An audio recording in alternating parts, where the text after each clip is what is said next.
وہ مرزا جیلمی کے پاس حاضر ہوئے تھے، اور وہاں پر جب حاضر ہوئے تو ظاہر ہے اس کے بعد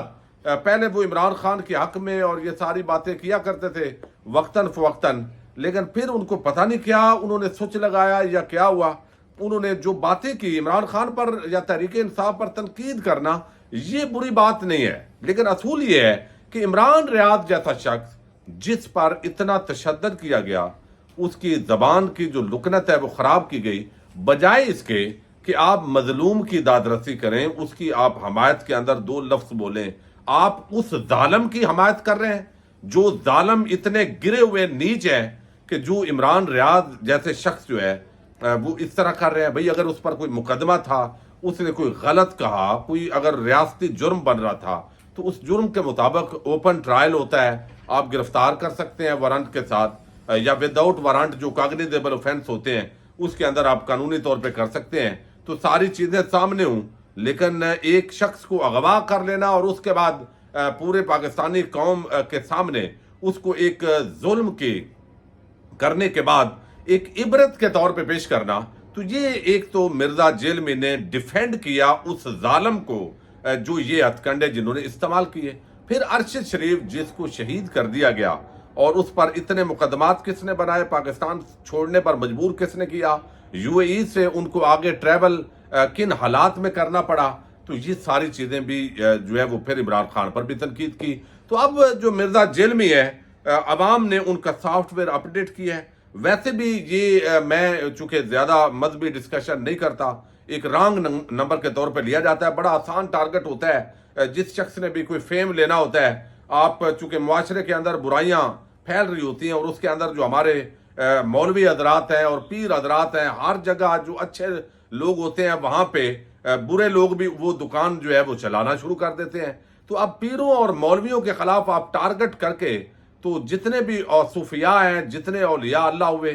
نیک شخصیات ہوئی، آپ ان کو بھی یہی بتائیں کہ یہ بھی بابے ہیں اور یہ اسی طرح کے ہیں اور یہ بھی ایسے ہی ہیں، تو بھئی ان بابوں کے ساتھ ان کو مت ملائیں۔ وہ جس طریقے سے انہوں نے اسلام کی تبلیغ کی، آج بر صغیر پاک و ہند سے لے کر پوری دنیا کے اندر جو اسلام کا بول بالا ہے وہ ان صوفیاء کے ذریعے، اور وہ صرف ایسے صوفی نہیں تھے جو آج بھنگ والے ملنگ آپ کو نظر آ رہے ہیں، جب آپ پڑھیں گے تو پتہ چلے گا وہ بڑے مفسر، محدث اور بڑے محقق قسم کے لوگ تھے۔ لیکن مرزا جیلمی چونکہ یہ آسان ٹارگٹ ہے سوشل میڈیا پر مولویوں کو اور پیروں کے خلاف،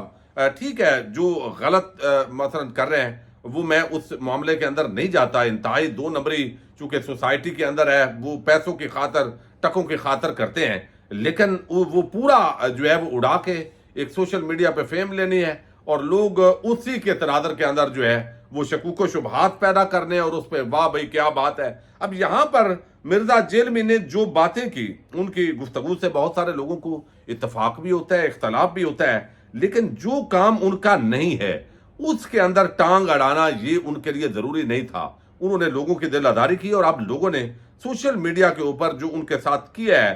اب ان کا سافٹ ویئر اپڈیٹ ہوا ہے اور ایک نئی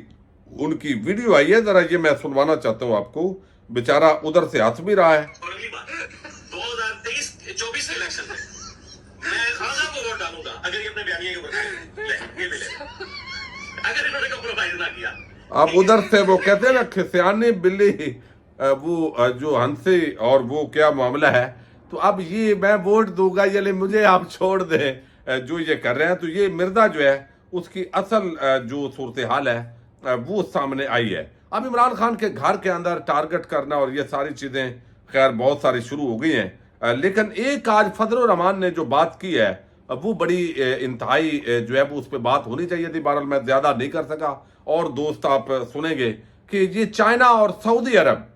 وہ نہیں چاہتے کہ عمران خان کو دوبارہ لائیں۔ یہ ایک بہت بڑا الزام بھی ہے، اور اگر یہ ملک اس طرح نہیں چاہتے تو اس کا مطلب ہے یہ پاکستان کے اندرونی معاملات میں مداخلت کر رہے ہیں، اور اگر ان کی مداخلت کے ساتھ ملک کے عوام کے یہ فیصلے ہونے ہیں تو یہ بڑی افسوسناک صورتحال ہے، بہت بڑا الزام ہے جو انہوں نے لگایا دائر ہے۔ اب ان کے سفارتکار یا وہ کیا جواب دیتے ہیں، عوام ان کو ٹیگ کر رہی ہے۔ دوسری طرف پشاور کے اندر آج آپ کو علم ہے کراچی، لاہور، پشاور، پورے پاکستان کے اندر تحریک انصاف کو ایکٹیویٹیز نہیں کرنے دی جا رہی، یعنی مجرموں کے ٹولے کو پاکستانی قوم پر زبردستی مسلط کرنا ہے، پاکستانی قوم کو غلام بنانا ہے. یعنی یہ جو ٹولہ ہے اسی کو آپ نے ووٹ دینا ہے. اور تحریک انصاف کے لوگوں کو جتنے امیدوار ہیں، ابھی کون امیدوار ہے یہ بھی نہیں پتا، چونکہ جو امیدوار بنے گا اس کے پر بھی پرچے کر دیے جائیں گے. اور جہاں پہ تھوڑا سا مضبوط امیدوار ہوگا، خاص طور پہ دیہی علاقوں کے اندر سارے نظریات تو نہیں چلتے، جو اسیسمنٹ ہے اس کے مطابق تقریباً 40% سے لے کے 60% تک جو نظریات ہے اور پارٹی کا جو ووٹ بینک ہے اس طرف لوگ جا رہے ہیں. لیکن دیہاتی علاقوں کے اندر اوپر جو کینڈیڈیٹ ہوتا ہے اس کا اپنا ووٹ بینک بھی ہوتا ہے، اور اس کا جیتنے کا جو ایک مارجن ہوتا ہے اگلا جو مخالف امیدوار ہے اس کے ساتھ بھی دیکھا جاتا ہے. لیکن یہاں پہ جو ہے وہ سرگرمیاں نہیں ہو رہی. لیکن آج پشاور کے اندر تحریک انصاف کے لوگ نکلے ہیں، پولیس نے روکا ہے، لیکن پولیس کے ساتھ جو ہے وہ ان کی ہاتھا پائی کی اطلاعات آئی ہے اور بتایا گیا ہے، ابھی جو خبر آئی ہے کہ وہاں ہاتھا پائی ہوئی ہے، بالآخر پولیس کو ہٹنا پڑا ہے. اور یہ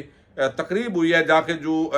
ڈپٹی انفارمیشن سیکرٹری ہیں عرفان سلیم، ان کی رہائش گاہ پر جو ہے وہ یہ تقریب ہوئی ہے. اور آج سے پشاور کے اندر خیبر پختونخوا میں الیکشن کمپین کا باضابطہ آغاز کر دیا گیا ہے. کارنر میٹنگ تھی لیکن وہ جلسے کے اندر تبدیل ہو گئی. عوام نے خوف کے بت توڑے باہر نکلی اور انہوں نے عمران خان کو رہا کرو اس مطالبے کے ساتھ کمپین کا باضابطہ طور پہ آغاز ہو گیا ہے. اب ظاہر ہے اسی وجہ سے پرویز خٹک اور فضل الرحمان سارے ڈرے ہوئے ہیں کہ عوام کے اندر جو پچھلے 18 مہینے کے اندر تباہی اور بربادی کی گئی اور ابھی تک شاید برباد کرنے والے اس ملک کو مزید اسی بربادی کے اندر جھونکنا چاہتے ہیں. آخر وہ کون سی گدڑ سنگھی ہے جو نواز شریف کے پاس تھی اور اس نے اپنے بھائی کو نہیں دی؟ اگر نہیں دی تو اس نے ملک کے ساتھ بے وفائی کی ہے بھائی. تو وہ 18 مہینوں میں جو نہیں کر سکا نواز شریف کیا کر لے گا؟ پہلے جنہوں نے پاکستان کو تباہی اور بربادی کے دہانے پہ پہنچایا ہے اس میں فوجی عامر ہیں، اس کے اندر پیپلز پارٹی ہے، نون لیگ ہے. پچھلے 70-75 سالوں کے اندر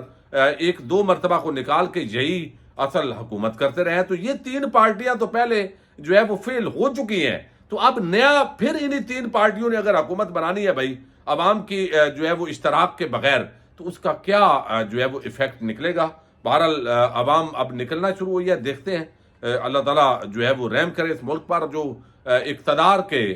نشے کے اندر دھت ہیں ان کو کچھ ہوش آئے اور وہ ملک اور قوم کا جو ہے وہ سوچیں. آئین اور قانون کے سامنے سرنڈر کر کے معاملات جو ہے وہ عوام کی رائے کے ساتھ آگے بڑھنے چاہیے. اجازت دیجیے گا. اللہ حافظ.